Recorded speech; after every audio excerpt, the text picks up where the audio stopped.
అంబేద్కర్ కోనసీమ జిల్లా అంబాజీపేటలో టీడీపీ నేతల తీరు అధిష్టానానికి తలనొప్పిగా మారింది. అధిష్టానం నిర్ణయం పక్కన పెట్టిన తెలుగు తమ్ముళ్లు అత్యవసర భేటీ అయ్యారు. అంబాజీపేట వ్యవసాయ మార్కెట్ కమిటీ చైర్మన్ పదవిపై టీడీపీ నేతలు సమావేశమైనట్లు తెలుస్తోంది. మార్కెట్ కమిటీ చైర్మన్ పదవిపై ఐవీఆర్ఎస్ సర్వేలో అయినవిల్లి టీడీపీ మండల అధ్యక్షుడు శ్రీనివాస్ పేరు మాత్రమే పరిశీలనకు రావడంతో పార్టీ శ్రేణులు అధిష్టానంపై గుర్రుగా ఉన్నట్లు తెలుస్తుంది. పార్టీ కోసం కష్టపడ్డ తమకు పదవులు ఇవ్వకపోవడంతో తెలుగు తమ్ముళ్లు సమావేశమైనట్లు సమాచారం.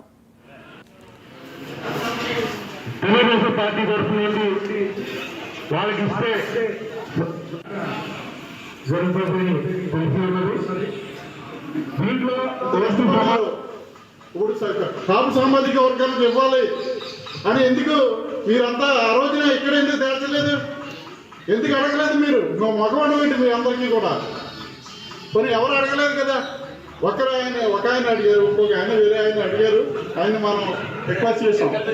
తెలుగుదేశానికి వచ్చినప్పుడు కంపల్సరీ మా కాపు సామాజిక వర్గానికి ఇవ్వాలని తేల్చవలసిన బాధ్యత మన మీద ఉంది. ఎందుకంటే ఇవన్నీ కూడా మన పార్టీని డెవలప్ చేసుకోవడం కోసమని అందరూ కలిసి వస్తారని ఉద్దేశంతో ఇచ్చే పదవులు ఇవన్నీ కూడా. మన పార్టీ బాగుపడుతుందని మనం అందరం చెప్పిన మాట వినకపోతే పార్టీ ఎలా బాగుపడుతుంది? పార్టీని ఎప్పుడు బాగు చేసుకుంటాం? ఆ సామాజిక వర్గానికి ఇస్తే మీ వెనకాల ఉన్న జనం అంతా మీ వెనకాల వస్తారు కాబట్టి పార్టీ బలోపేతం అవుతుంది. రేపు స్థానిక సంస్థల్లోనైనా దేంట్లోనైనా మనకి పార్టీ కలిసి వస్తుంది. మన పార్టీని నిర్వీర్యం చేసుకుంటాం. మనం ఈ మొగమాటలో పోయి ఎట్టి పరిస్థితుల్లోనూ కాపు సామాజిక వర్గానికి ఇవ్వాలి. అదేవిధంగా రాఘవ గారికి ఇవ్వాలి.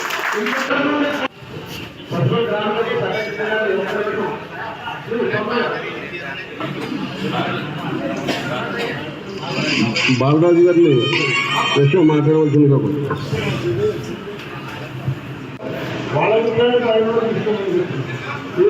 ఉండకపోవడం వల్ల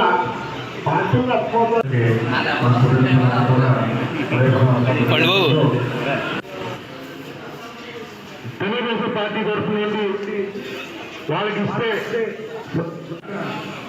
జరుగుతుంది. దీంట్లో ఓసీ సమాజ వర్గాలు పలానా ఇవ్వండి, పలానా ఇవ్వండి అనిపిస్తున్నారు కానీ అందరికీ న్యాయం జరగట్లేదు.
బాలరాజు గారిని ప్రశ్న మాట్లాడవలసింది కాబట్టి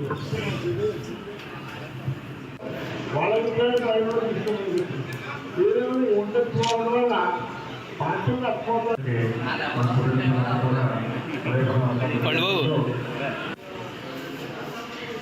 తెలుగుదేశం పార్టీ తరఫు నుండి కాంగ్రెస్ పార్టీ